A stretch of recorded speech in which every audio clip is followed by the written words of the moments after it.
And you will become that if you're not careful. Yes. Yeah, and so like even if you think about it, like say the reg dolls were $10 and you can make 10 in a day, but you'd have to work 12 hours. Well, then raise it to 20, work 6 hours, but you'd be able to take that extra care on the doll.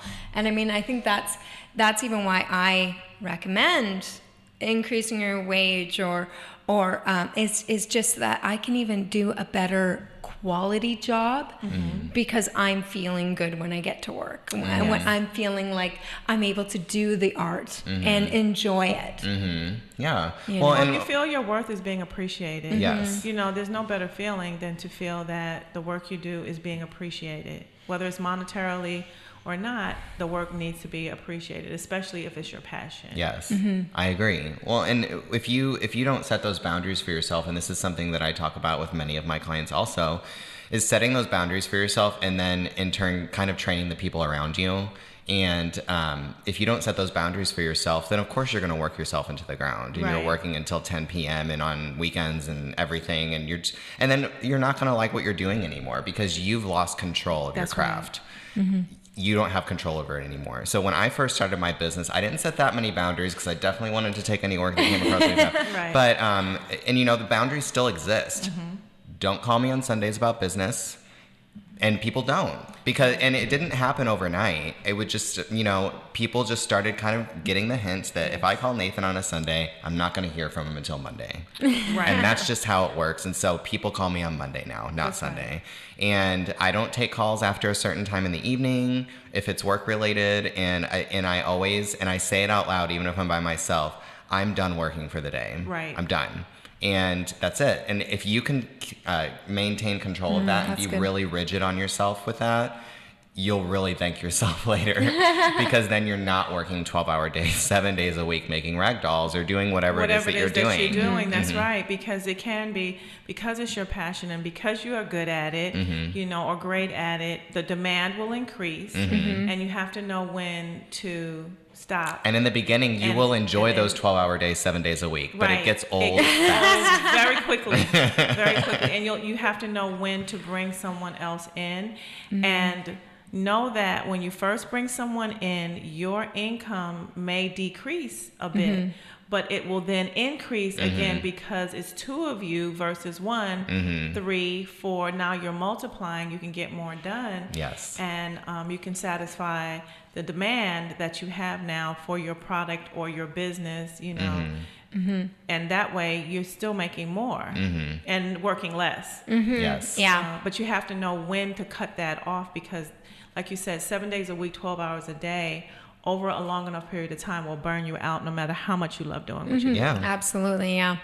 Yeah. It just will. And, and that's why I'm a huge advocate of setting those boundaries in the beginning. And you work for the luxury and you earn the luxury of being able to make those boundaries stricter and stricter and stricter. That's right. One day I'm not going to work on Saturdays. I'm okay with doing it right now, but I don't work on Sundays. Right. I just don't. And I don't care how much the job pays. Sundays are off limits. They just are. And if I can stick to that and be really just like with a budget or with anything else, that's my limit. And I thank myself for it now, and I'll thank myself for it later. Definitely. It's interesting too how as I said, when I cut back even some of my clientele a few months ago, and now I work less. It's interesting how energized I get when I know I'm going into work that day. Yeah. Because I get enough rest time that I'm just like, yes, I get to go to work, and I enjoy what I do, and I give it my best. And you get to really appreciate both sides of that coin. You really appreciate the times that you're working, and then you really appreciate the times that you're resting. Yeah. And you get to look forward to both of those times rather than it's just always the same thing every day. That's very true. You're listening to Lunch with the Finance Bunch. This is Miss Charline, and today we are having this wonderful conversation with Nathan and Sandy. And you know what? The fun side of it. Let's talk about the fun side of owning your own business, because we started to mention that, and the fun side of it is that you do get to make your own hours. Once you get over the fear of starting, and you start to get successful, and you're in a position where you have an ongoing income and you kind of can pace it, you know, you're in the position then to possibly create times when you have downtime that's not just a Sunday, but a vacation time, right? So, because we don't want to work to work.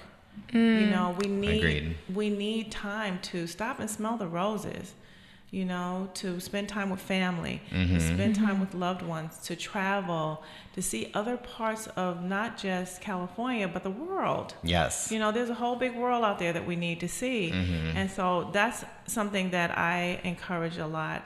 See the world, you know, take some time, you know, and don't wait till, you know, you're a senior citizen. And if you are a senior citizen and you're seeing the world, that's great too. Yeah. But why wait? You know, see it now while you're young, can really enjoy it, can explore.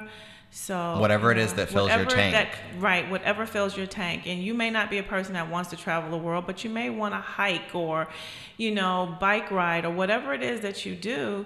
Take the time to do it. You only get one life. We don't get do-overs that I know of, you know? Well, I think also we're not promised tomorrow too, and that's even why I go with the way that I work is that, if you want to go paint today, I think that you should. If you want to go and, you know, last week I took a day trip to some little lake an hour up north. But I think that we should live that way. And then, as you said, also, then go and go on your trips. I have so much family that when I think of a vacation, it's going and seeing my family. Right, same here. Because I gotta move that around. But you know, but I think that even if you enjoy what you do for work, like then hopefully it will cultivate a lifestyle. That's right. Of doing what you enjoy doing in your downtime or with your family. Like, let's go throw a ball around. Yeah, you start to see how things are contributing to your life. Whenever, I know for me anyways, when I started for a living doing what I love doing, which is organizing people, I start to see things like I love hiking and I love going to the beach and I love things like that and I love traveling. I start to see that those things actually really do contribute to my work. Right. Because I'm happier. Yes. And I'm more upbeat and I'm smiling more and I'm better for my clients. Exactly. And better for yourself. Yes. Yeah. And I like what you said, you know, you're creating a lifestyle that includes, you know, family, not excludes, but includes your family and the things that you love. You know, you get the opportunity. We have the opportunity to do that, you know, and the thing that stands between us doing that and not doing it is in our mind, you know. Yeah. I truly believe that we are our own worst enemy. We get inside our head, and it can be a very dark and scary place. And we sit there, and we, you know, all of the fears come up, all of the we can'ts, and you know, we have to stop that and move forward. Yes, we can have a happy and productive life, and that life can include our family and the things we enjoy doing, and it should. And it should not exclude being financially comfortable, right? And I really... You have the purpose to do so, though, I think. I really encourage people to find people that you trust, and of like mind that you can talk about, because I work very closely with a therapist because of what I do, especially when it comes to the space organization. I definitely run into people that use both me and the therapist that I work with. And we were just having a conversation the other day about how people... All of us do it. We come up with the most irrational beliefs about the things that happen in our daily lives. Right. And we don't tell anybody. And there's something to be said for that, because if you can find someone that you trust and someone of a like mind to say, this happened and someone yelled at me and it makes me feel like I'm worthless and it makes me feel like I'm horrible at what I do. And once you say it and once the person hears it, you start to realize that's kind of silly. Right. That's not true. And you get it out of there and you get it out of your system. Yeah. And I mean, one of the things too, I think I want to comment on is that I'm not coming from a point of even, you know, having affluence monetarily. Right. I think that if we budget for under what we're making and don't, you know, if you can't afford the Gucci sunglasses, don't buy the Gucci sunglasses.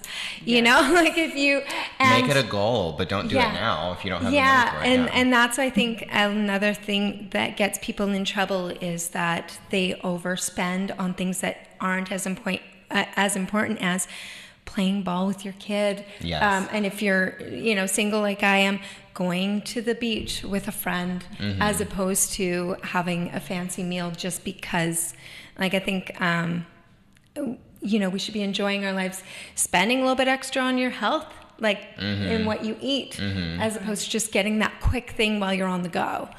Definitely. It really goes back and it circles back around to what you were saying about creating a lifestyle for yourself. Yeah. Right. And you want to create your life. It is a 110% full-time job to be self-employed. Right. Because it's yours and it's your life. You and your job are kind of one and the same a little bit.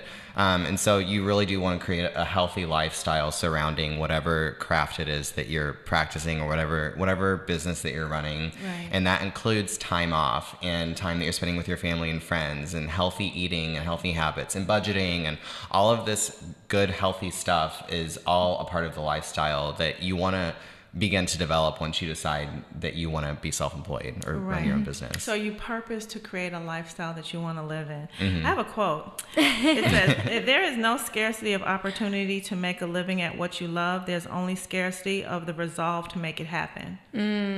I couldn't agree more. Right? Yeah. That was by Wayne Dyer. I think we do. I think we need to take more control of our lives and create lifestyles that we enjoy. And, Sandy, you're obviously doing that. And Nathan, you're doing that too. And I encourage you to continue. I know you're successful now, but I can see you obtaining even more success and teaching others how to do that too. Because in this day and time, like I said, there is no such thing as a guaranteed pension at the end, so you should enjoy your life as you go. Budget yourself so that you can maintain your lifestyle, but do the things that you need to do to create a lifestyle that you can enjoy. Yes. And be purposeful in doing that. Yes. And like you said, say no to things you don't want to do. Value yourself to make the type of money that you know that you're worth making. You don't overprice yourself, but you value yourself at where you know you are valued, and you demand that. And Nathan, in helping people to create a space that is comfortable for them to live in and work in, that unclutters your mind, so that you can have that resolve. This is a great conversation. Thank you for having us. Yes. Oh, you are more than welcome. I want you guys to both come back on. Oh, thanks. As soon as possible, because I want to hear more about your contracting and all the businesses that you do and work on. And Nathan, doing your business, I applaud you, and I wish you nothing but success. Thank you. Because you're definitely on your way. Definitely. I know I'm a client of yours. So, and I tell everyone about you. So declutter my life, please. Yes, because, as busy people, you have to be in a place where you are not cluttered. Yes. And that your schedule is something that you can live with, and the world is only moving fast at a faster pace, and that's why I'm here, is to help people manage that. And please give us your contact information again. You can go to my website at www.nathanmfinch.com. You can go to my YouTube, just look up Nathan Finch. I'm the first one that pops up. Or you can give me a call at 323-636-2112. And Miss Sunshine, how do we find you? On Twitter, I'm Sandy Sunshine 1. Instagram, the real Sandy Sunshine, because there's others. But not real ones. But you're the real one. I'm the real one. I've got Facebook. You can like my page or write me little messages there. Sandy Sunshine, of course. And then sandysunshine.com, as well as number 310-409-5567. This has been a great conversation. You're having lunch with the Finance Bunch. This is Miss Charline. I'm here every Friday from noon till 1 o'clock, and I'd love to have you listen in and join the conversation. Thank you so much for being on the show. I really appreciate it. Thank you. You guys have been wonderful. Thank you, and I'll see the audience next week. Thank you.